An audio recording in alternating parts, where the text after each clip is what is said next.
Juízes capítulo 5 e versículo 32. Diz assim: e sossegou a terra 40 anos. Ou seja, a terra aqui é a nação de Israel. A terra de Israel teve paz, em outras palavras, por 40 anos. Porém, os filhos de Israel, capítulo 6, versículo 1, fizeram o que era mal aos olhos do Senhor. E o Senhor os deu nas mãos dos midianitas por 7 anos. Então veja, vamos entender aqui. O período anterior, o período de 40 anos de paz, veio quando Deus usou uma mulher chamada Débora, que foi uma grande líder. Ela foi uma juíza. Essa época, o livro de Juízes, por que é chamado Juízes? Porque Deus usou vários homens e uma mulher, Débora, para ser um líder. Não havia rei, não havia presidente, não havia um governador. O que havia naquela época eram os juízes. O primeiro líder foi Moisés, depois de Moisés veio Josué, e depois da morte de Josué vieram os juízes, que eram os líderes de Israel. Então, debaixo desta mulher, Débora, que foi uma mulher guerreira, uma mulher que se destacou na Bíblia, ela teve vitória contra inimigos e veio a paz. Então houve paz na terra por 40 anos, o povo desfrutou da paz. Depois de 40 anos, o que aconteceu? O povo fez o que era mal aos olhos do Senhor. E o Senhor os entregou nas mãos dos midianitas, que eram povos inimigos de Israel, midianitas e amalequitas, por 7 anos. 7 anos. Então 40 anos de paz e agora 7 anos de desgraça. Os midianitas invadiam a terra de Israel e roubavam, saqueavam tudo, e o povo ficava na miséria. Mas aquilo foi resultado do povo dar as costas para Deus. E como que o povo deu as costas para Deus? Qual foi esse mal que diz aí? O povo fez o que era mal aos olhos do Senhor. Qual foi esse mal? O principal erro deles, pecado deles, foi a idolatria. O povo abandonou a fé no Deus vivo, no único e verdadeiro Deus, e passou a trazer para dentro de Israel a prática da idolatria, dos falsos deuses, dos ídolos que as outras nações, inclusive os midianitas, tinham e praticavam, adoravam. Então o povo começou a importar os seus deuses. Você sabe como que a idolatria desenvolve? Como é que a idolatria desenvolve? O ser humano, ele já nasce com fé. A fé é tão inerente ao ser humano como o respirar, como comer e beber. Sem fé você não vive, ninguém vive. Você precisa ter fé, mesmo fé natural. Você tem que ter fé no médico, você tem que ter fé para comer. A Bíblia diz que você tem que ter fé até para comer. Você tem que ter fé para trabalhar, que você vai ganhar o salário. Fé para fazer negócio. A fé, ela é inerente à vida. Você tem que ter fé. Se você não tiver fé, você não sai de casa. O que é depressão? É a ausência total de fé. A pessoa fica ali num estado de morte em vida, porque ela perde a fé em tudo. Então, como o ser humano já nasce com fé, Se esta fé não é direcionada para o Deus vivo, ela vai ser direcionada para alguma coisa ou para alguém. Quando a pessoa não tem o privilégio, quando criança, de ter pais, de ter tido pais que a apresentaram o Deus vivo, então ela vai crescer uma pessoa secular, uma pessoa sem fé, ou talvez com uma religião. Quer dizer, a própria religião, ela nasce exatamente dessa carência espiritual que as pessoas têm, de acreditar em alguma coisa. Você vê as superstições. A pessoa pensa uma coisa ruim, uma coisa negativa, ou alguém fala uma coisa negativa, e ela vai lá e dá 3 toquinhos na madeira. Para quê? O que significa 3 toquinhos na madeira? Não funcionou para a árvore, né? A árvore foi cortada, morreu, mas ela vai lá e dá 3 toquinhos na madeira. Para que isso? O que significa isso? Cruza os dedos, tomare. O que significa isso? Quer dizer, as pessoas são supersticiosas, elas vão colocando fé nas coisas. Eu lembro que quando criança, o meu irmão mais novo, ele tossia, ficava com soluço e tal, começava a ficar doentinho. Aí meu pai falava assim, põe uma fita vermelha, uma linhazinha vermelha aqui na testa dele. Quem sabe dessa aí? Quem conhece essa? Põe uma fitinha, uma linhazinha vermelha. O que é isso? É uma espécie de fé. Mas fé em quê? Fé em coisas inanimadas, fé em objetos, fé em crendices populares, fé na criação, na criatura e não no Criador. Então a idolatria, as religiões nascem disso, da fé que as pessoas têm, natural, inerente, só que elas não utilizam essa fé no Deus vivo. Então vem o mundo e apresenta para a pessoa algo para ela colocar a fé dela. Faz isso. Olha, esse Deus aqui, esse santo aqui, é o santo casamenteiro. Esse é o santo casamenteiro. Você quer casar, moça? Então, olha, esse aqui é o santo casamenteiro, que se você fizer promessa para ele, ele vai te ajudar você a casar. Vai ajudar a casar? Eu vou. O que ele quer?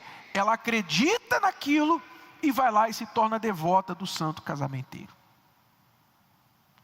Você quer força, tem um inimigo que está querendo te prejudicar.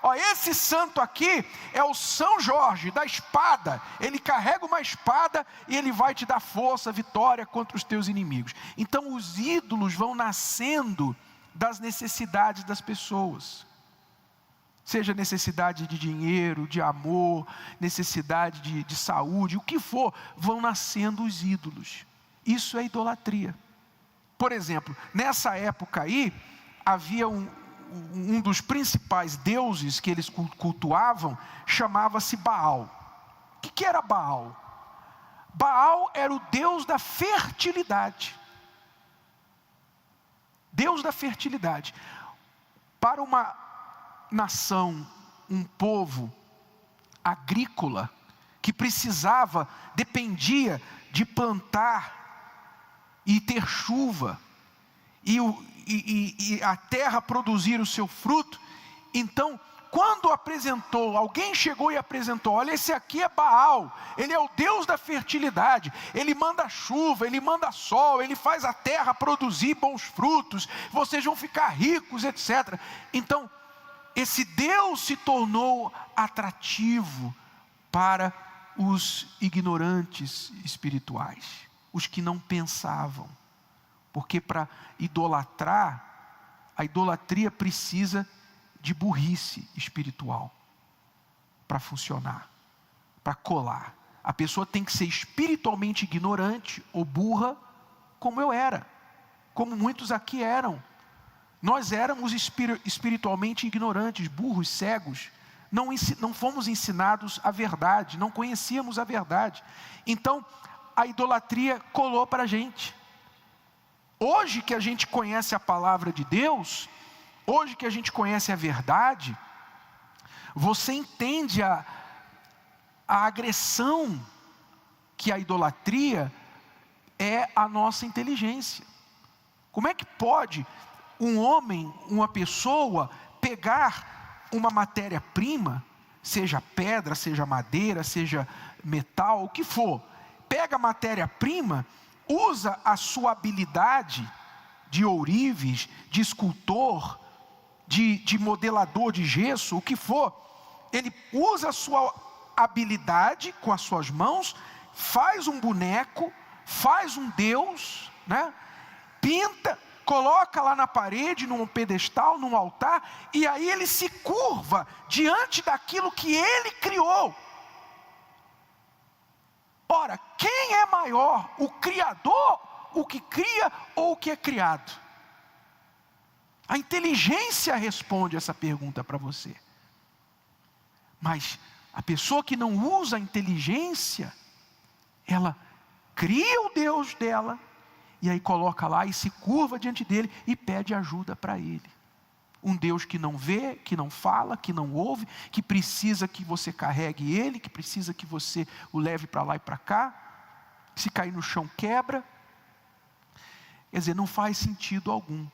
Mas veja o que as pessoas são capazes de fazer quando não pensam, quando não prestam atenção à palavra de Deus. Não prestam atenção. Então vão se desviando e vão colhendo as consequências.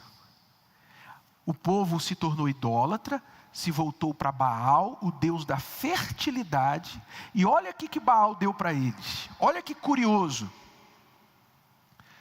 O Deus da fertilidade trouxe para eles 7 anos de miséria.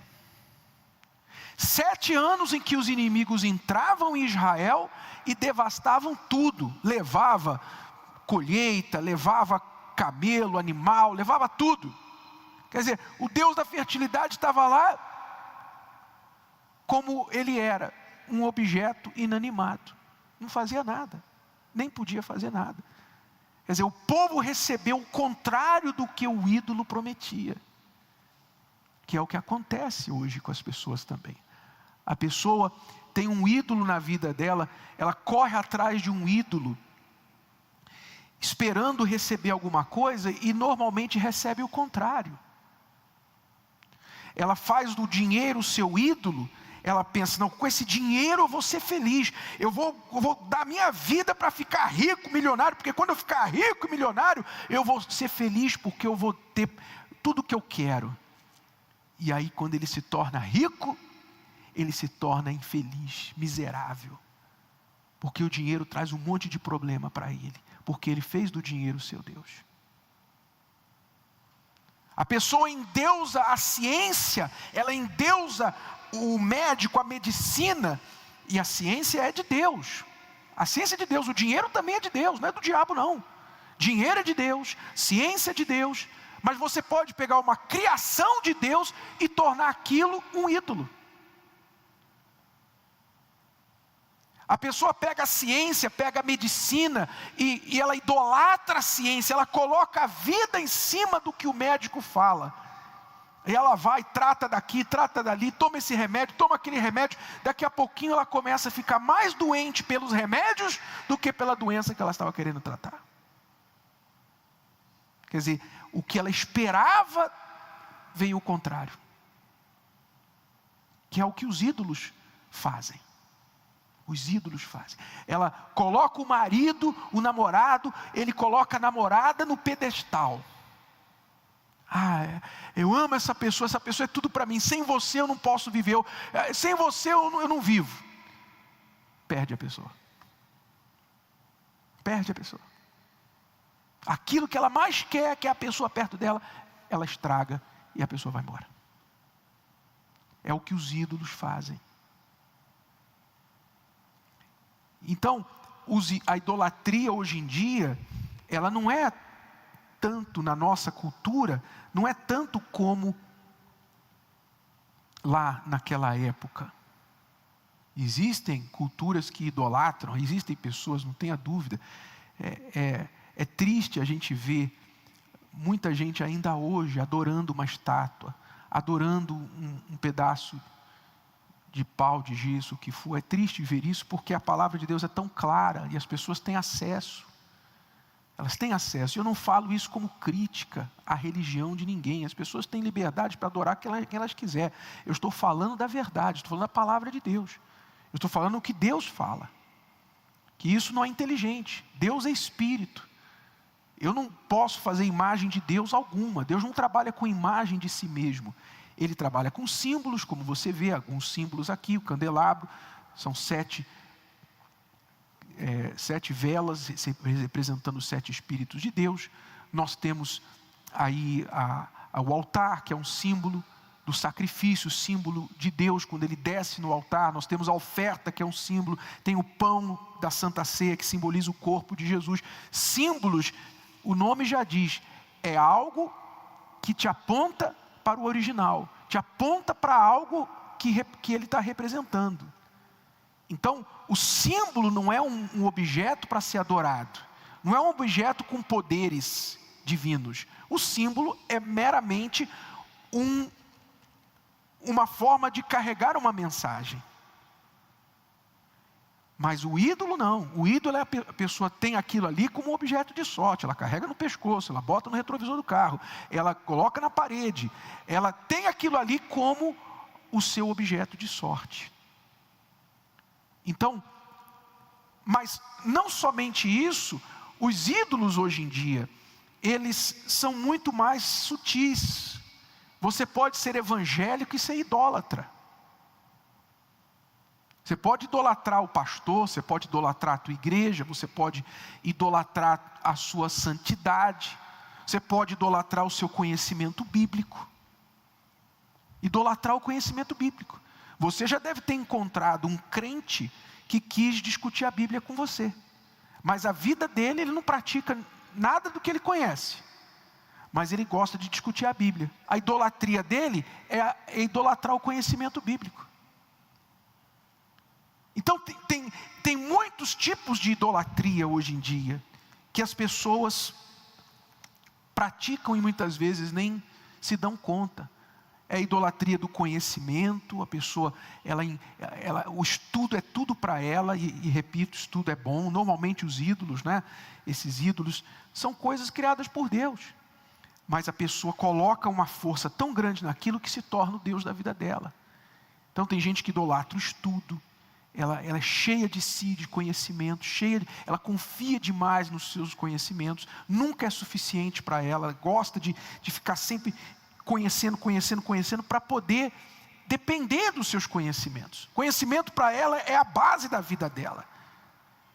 E a base da nossa vida não pode ser nem conhecimento, nem dinheiro, nem pessoas, não pode ser médico, não pode ser nada. A base da nossa vida tem que ser Deus. É isso que Ele quer.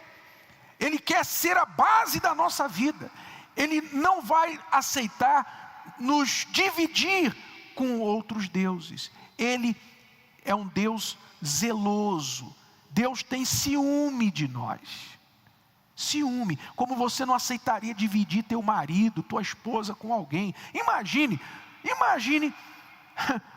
teu marido, tua mulher um dia chegar para você e falar assim: olha, eu te amo tal, mas eu queria passar uma noite com fulano. Eu queria passar uma noite com a fulana. Você ia aceitar isso? Você ia aceitar isso? De forma alguma. Então Deus não aceita dividir a ninguém com outros deuses. É Ele só, Ele é Senhor.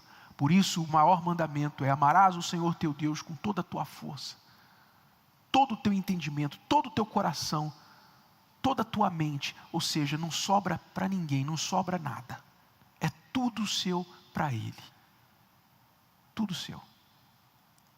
Então o povo sofreu lá desgraça por 7 anos, mas porque fez o que era mal. Gideão, que reclamou lá com o anjo que veio em nome de Deus, era o próprio Deus falando com ele, o anjo falou: o Senhor é contigo, homem valente. Se o Senhor é comigo, por que está acontecendo tudo isso e tal? Deus não é com a gente coisa nenhuma. Onde estão os teus milagres que os nossos pais nos contaram e a gente está sofrendo e tal? Gideão estava com a coisa aqui na ponta da língua, derramou toda a sua frustração diante de Deus. Pois é, mas lá na casa dele, o que tinha lá no quintal? O que tinha lá no quintal da casa de Gideão, do pai de Gideão? Você não sabe não? Leia lá depois. Tinha lá um altar para Baal. Tinha lá um altar. Um lugar de adoração para Baal. Dentro da casa de Gideão. Quer dizer, era legal ele reclamar com Deus e tal, mas o pecado estava lá.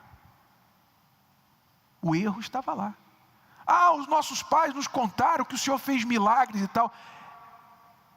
Se fosse eu no lugar do anjo, eu ia falar assim: Gideão, por acaso os teus pais também te contaram que não devem adorar ídolos? Então, às vezes as pessoas reclamam da sua vida, né? Reclamam da desgraça que está acontecendo, cheias de moral, né? Cheia de moral, que é, por que e tal. Mas se olhar um pouquinho mais perto para a sua vida, vai ver que o que está acontecendo com ela, o que vem acontecendo com ela, nada mais é do que o mal que ela tem feito, e ela está colhendo. Solução: arrependa-te. Primeira coisa que o anjo pediu para Gideão fazer. Primeira coisa: vai lá e derruba o altar de Baal da casa do teu pai. Eu não posso fazer nada enquanto vocês estão confiando naquilo. Então, esse derrubar do altar, esse arrancar do que é mal da sua vida, é a primeira coisa que você tem que fazer, se você quer que Deus venha ao teu resgate, em socorro da sua vida. Gostou? Que tal ouvir de novo? Ouça quantas vezes precisar, até que este conteúdo faça parte de você.